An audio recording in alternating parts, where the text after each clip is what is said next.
إنا لله وإنا إليه راجعون. إنا لله وإنا إليه راجعون. wararkii ugu dambeeyay ee caawa iyo sidoo kale dagaalkii caawa xisbiga inta ay ku qaadeen kooxda al-shabaab hotel al-Hayaad oo ku yaala kiiloomitir 4 magaalada Muqdisho dhawaayo kala duwan ayaa dadka ka soo gaaray qaraxaasi iyo sidoo kale wararkii al-shabaab ku qaaday hotel al-Hayaad isbitaalada magaalada Muqdisho ayaa xitaa inta ugu badan waxa la keenay dhawaayo fara badan oo siyaabo kala duwan wax u qaba kadibna ku dhawaamay wararkii ismaaciinta ay kooxda al-shabaab ku qaaday hotel al-Hayaad oo ku yaala kiiloomitir 4 magaalada Muqdisho laamaha ammaanka magaalada Muqdisho caasimada Soomaaliya ayaa goobta weerarku ka dhacay oo ahaa hotel al-Hayaad oo ku yaala nawaaxiga kiiloomitir gaar ahaan wadada airportka Aadan Cadde afayeenka ciidanka booliska Soomaaliya oo warbaahinta kula hadlay ayaa sheegay in ay argagixisada al-shabaab weerar culus ku arkayeen hotel al-Hayaad isla markaana u dhow hotel Saxafi waxaa weerarkaasi loo adeegsaday bombooyinka iyo sidoo kale ismiidaanin ahayd qaraxyo culus wararka naga soo gaaraya caasimada Soomaaliya ee Muqdisho ayaa si rasmi ah u tibaaxaya isla caawadan in wali uu socdo weerarka isla markaana gudaha hotelka ka socdo waxa laga soo baayay dad fara badan oo ku go'aamay gudaha hotelka ugu badan carruur iyo sidoo kale dad waayeela waxaana jirta in ciidamada ammaanka ee Muqdisho wali ay wadaan hawlgalka isla markaana aan la soo aftirin argagixisada al-shabaab ee weerar ku qaaday hotel al-Hayaad ee ku yaala kiiloomitir 4 magaalada Muqdisho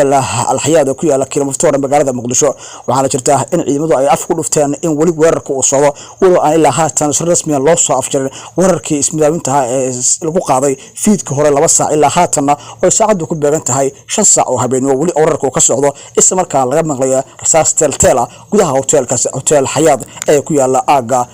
u dhow hotel Saxafi gaar ahaan nawaaxiga wadada airportka Aadan Cadde ciidamada ammaanka magaalada Muqdisho ciidamada ayaa wali halkaasi ku howlan si loo soo baaray dadka shacabka ee degnaa hotelka oo iyagu dhibaato xoog halkaasi ka soo gaaray waxaa jirta dhibasho iyo dhaawac soo gaaray shacabkii degnaa hotelka walow la sheegay in qaar ka mid ah saraakiisha ciidamada dowladda federaalka Soomaaliya qaarkood oo gurmud baalan markii dambe oo qaraxu halkaas ka dhacay ismaaciinta iyo sidoo kale weerarku ay halkaasi gaareen qaarkoodna la sheegay in lagu dhaawacay aaga u dhow CID da halkaas oo iyaguna qarax ismaaciina ay ku haleeleen qaar ka mid ah saraakiisha ciidanka wararka ayaa haatan waxay si rasmi ah ugu darayaan in wali uu socdo weerarku isla markaana ay lahaatan ay ciidamada dowladda federaalka ee Soomaaliya ay soo afjeen weerarka ismaaciinta ee al-shabaab ku qaaday hotel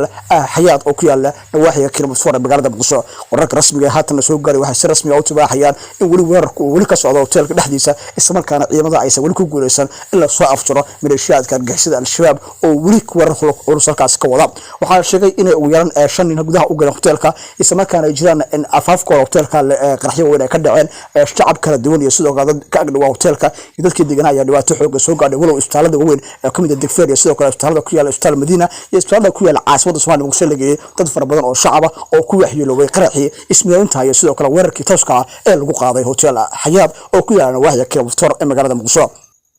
ciidamada dowladda federaalka ee Soomaaliya ay wali waxay ku howlayeen si loo soo baaray dadka shacabka ee dhibaatooyinkaas ka soo gaadhay walow aysan war rasmi haatan naga soo gaarin weerarka lagu qaado hotel al-Hayaad ciidamada ammaanka Muqdisho ayaa waxay af ku dhufteen in weerarku wali uu ka socdo gudaha hotelka isla markaana la soo afjirin kooxda al-shabaab weerar ku qaaday hotel al-Hayaad waxaana wararka kala duwan ka soo baxayaan dhibashada dhaawaca ayaa jira in kor si dhaafayaan ilaa 12 qof walow aysan si rasmi ah ciidamada dowladda federaalka ee Soomaaliya gaar ahaan afayeenka ciidanka booliska Soomaaliya oo si rasmi ah u sheegin dadka ku dhintay dadka ku dhaawacmay walow ay jiraan dad shacab fara badan oo dhibasho dhaawac ka soo gaaray gudaha hotelka waxa haatan si rasmi ah oo hadda in la hadlo ay ka socotaa hotelka saas aad u xoogan oo is adeegsanayaan ciidanka dowladda iyo sidoo kale maleeshiyadka argagixisada al-shabaab oo weerar ku ekeeyay hotel al-Hayaad oo ku yaala waaxda kiiloomitir 4 gaar ahaan wadada airportka ee Muqdisho insha Allah wararkan dib ku daawanta wax ka soo kordha wararka hadda wali si toos ah uga socda hotelka dhexdiisa wali ciidamada kuma aysan guuleysan illa soo afjaro shantii qof ee la sheegay inay gudaha u galeen hotel Hayaad oo ku yaala kiiloomitir insha Allah wararkan dambe ay ku daawanta wax ka soo kordha. Assalaamu alaykum.